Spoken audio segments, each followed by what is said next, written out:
தமிழ்நாட்டில் இருக்கிற எல்லா கல்லூரிகளுக்கும் எல்லா மாணவர்களுக்கும் மடிக்கணினி கொடுப்பது அவசியமாகிவிட்டது.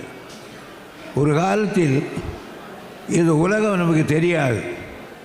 ஆனால் மடிக்கணினியை பார்த்தால் இன்றைக்கி பெனின்சுலாவில் என்ன நடக்கிறது, கரித்தீவில் என்ன நடக்கிறது,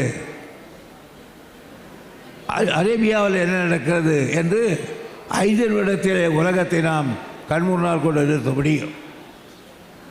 உலகத்தை அந்த அளவுக்கு நாம் தெரிந்து கொள்ளாவிட்டால் மிக பின்தாங்கி விடுவோம்.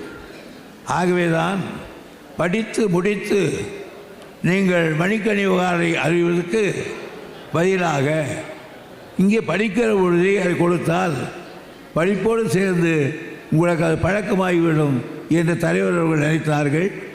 ஆகையினாலே தான் உங்களுடைய கையில் உங்கள் கையில் உலகம் இருக்கிறது. மடிக்கணினி தான் உலகம். என்று எதை ஒன்று போடலாம்.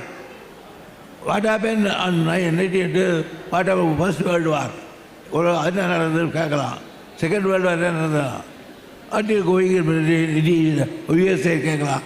உலகத்தை உங்கள் கையில் இந்த கையில் கொடுக்குற காரணத்தினால்தான் இப்படி நம்முடைய கலெக்டர் போன்ற பெண்மணிகள்லாம் இன்றைக்கி கலெக்டராக மற்ற இலாக்காவில் பார்த்தீங்கன்னா நம்ம ஜில்லாவில் திருப்பத்தூருக்கும் பெண் தான் கலெக்டர், வேலூர்லேயும் பெண்கள் தான் கலெக்டர், திருப்பத்தூர் வாணிப்பேட்டையும் பெண்கள் தான் ஒரு கலெக்டர், காஞ்சிபுரத்தில் போனாலும் ஒரு பெண்கள், திருவள்ளூர் போனாலும்.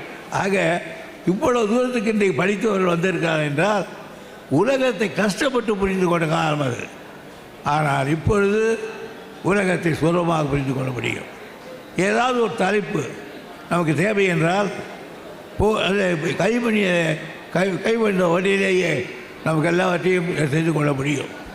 ஆகையால் உங்களை அறிவாளியாக்குவதற்கு எங்கள் தலைவர் தளபதி அவர்கள் உங்கள் கையில் உலகம் என்று சொல்லி மடிக்கணியை தவிர்க்கிறார்.